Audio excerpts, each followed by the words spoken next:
Good morning all of you.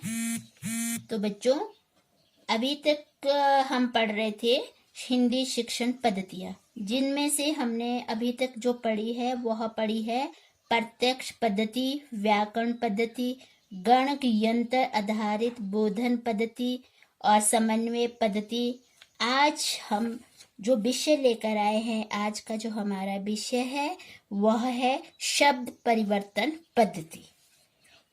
इसमें क्या करते हैं कि द्वितीय भाषा हो चाहे तृतीय भाषा हो चाहे विदेशी भाषा के रूप में, हिंदी भाषा के शिक्षण में सभी संप्रत्ययों को स्पष्ट करने के लिए व्याकरण पद्धति या प्रत्यक्ष पद्धति का प्रयोग नहीं किया जा सकता है।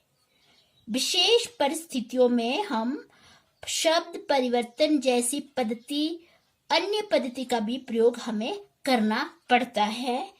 और इस पद्धति में एक वाक्य के एक या अधिक शब्दों यानी पदों में परिवर्तन करके हिंदी भाषा का ज्ञान दिया जाता है। और जो अध्यापक होता है सबसे पहले हिंदी में एक आदर्श वाक्य का चयन करता है, और वो जो आदर्श वाक्य का अध्यापक ने चयन किया है वो कैसा होना चाहिए, वो व्याकरण सम्मत होना चाहिए। यानी वह व्याकरण सम्मत होता है, व्याकरण के नियम उसमें होते हैं, और शिक्षक इसका आदर्श स्वर वाचन करता जाता है, आदर्श वाचन करता है, तथा विद्यार्थी क्या करते हैं, अनुकरण वाचन करते हैं। और इस पद्धति का मूलाधार, इस पद्धति को मूलाधार वाक्य भी कहा जा सकता है। और इसके पश्चात जो अध्यापक होता है वो उस वाक्य के एक शब्द यानी पद के स्थान पर दूसरा शब्द यानी पद रख देता है और उसका आदर्श स्वर वाचन करता है, और विद्यार्थीगण उसका अनुकरण वाचन करते हैं। अनुकरण समझ रहे हो, नकल करना। तो जो बच्चे होते हैं तो वो अध्यापक की आदर्श जो स्वर वाचन कर रहे हैं वह अनुकरण करते जाते हैं विद्यार्थी, और यही प्रक्रिया 4-5 बार अपनाई जाती है। तो मैं आपको उदाहरण के द्वारा आपको समझा रही हूँ। जैसे पहला है कि सर्वनाम का शिक्षण देने हेतु, कि आप सर्वनाम का पढ़ा रहे हैं तो आप किस तरह से, मूलाधार वाक्य मुझे स्कूल जाना चाहिए, और ये क्या हुआ, मूलाधार वाक्य। मैंने आपको ऊपर भी कहा है कि एक इस पद्धति का मूलाधार वाक्य भी कहा जाता है। तो मूलाधार वाक्य यहाँ क्या हुआ, मुझे स्कूल जाना चाहिए। तो परिवर्तन कहाँ हुआ, पहला परिवर्तन तुम्हें स्कूल जाना चाहिए, दूसरा परिवर्तन उसे स्कूल जाना चाहिए, तीसरा परिवर्तन उन्हें स्कूल जाना चाहिए, चौथा परिवर्तन हमें स्कूल जाना चाहिए। तो क्या हुआ बच्चों, आप यहाँ समझ में आ रहा है आपको। तो यहाँ पे क्या है कि मूलाधार जो वाक्य है वह है मुझे स्कूल जाना चाहिए, और यही तुम्हें, उसे, उन्हें, हमें में चेंज हो गया। तो अब मैं संज्ञा, दूसरा आपको संज्ञा के द्वारा समझाती हूँ। संज्ञा कर्म कारक शिक्षण देने हेतु इसमें क्या करेंगे, मूलाधार वाक्य है हमारा, राम दरवाजा खोलता है। ये क्या हुआ, मूलाधार वाक्य। इसको हमने चेंज करना है। तो पहला परिवर्तन, राम खिड़की खोलता है। तो दरवाजे का जो हमने चेंज किया, यहाँ खिड़की हमने चेंज की। दूसरा परिवर्तन हुआ, राम पत्थर खोलता है। दूसरा परिवर्तन हमने पत्थर में यहाँ पे चेंज कर दिया।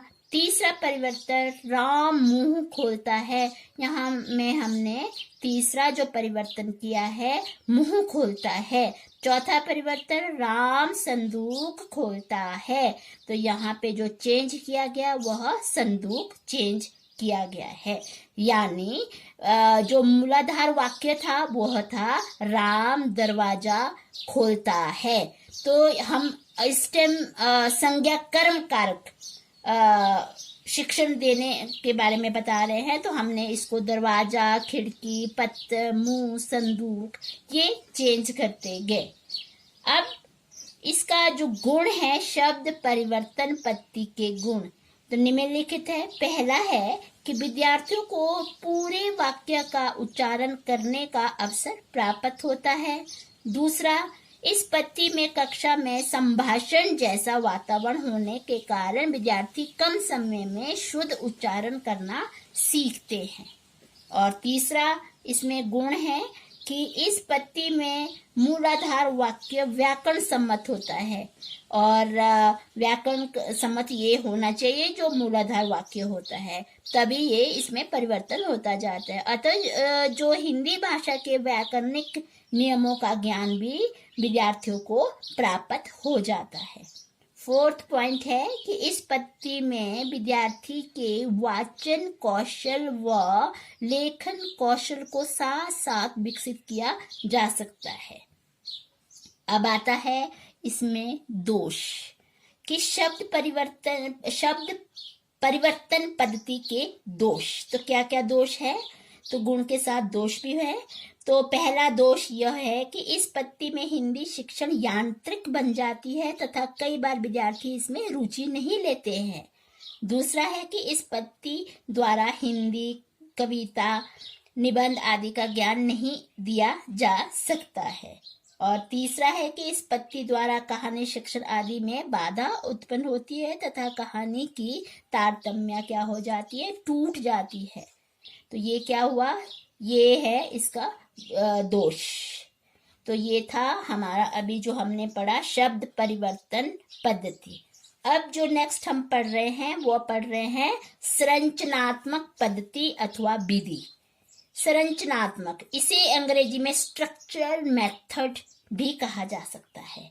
और इस पद्धति में हिंदी शिक्षण की प्रत्यक्ष पद्धति के लगभग सभी गुण होते हैं। हमने जो सबसे पहले सीखा प्रत्यक्ष पद्धति, तो इसमें लगभग प्रत्यक्ष पद्धति के सभी गुण होते हैं। और इन दोनों पद्धतियों में मूल अंतर सिर्फ यही है कि संरचनात्मक पद्धति में हिंदी भाषा सिखाते समय केवल चुने हुए वाक्य की संरचना या गठन की ओर विशेष ध्यान दिया जाता है, और तथा शब्दों को रटने की ओर इसमें ध्यान नहीं दिया जा सकता है।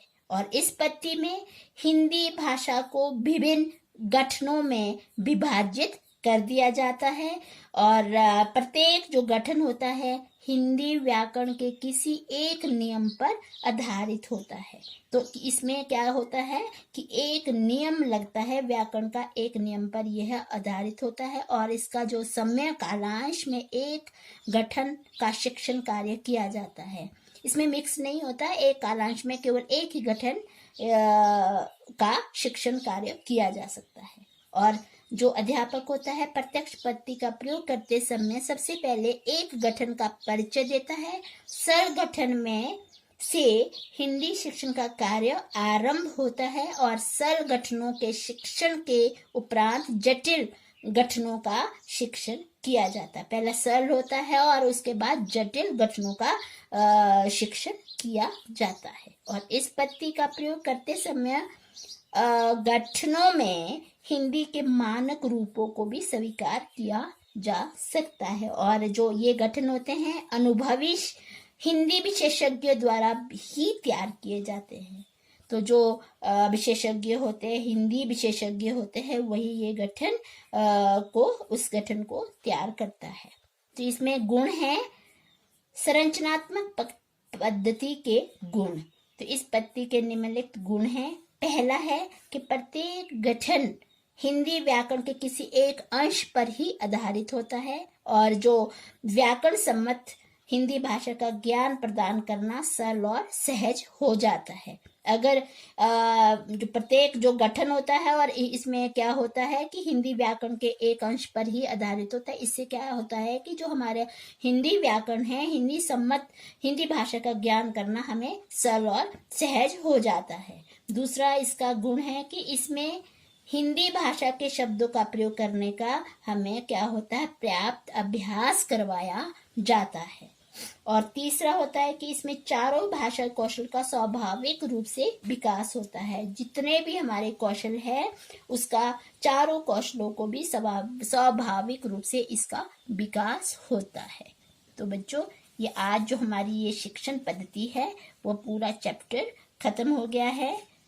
तो आशा करती हूँ कि आपको समझ आ गया होगा। Thank you.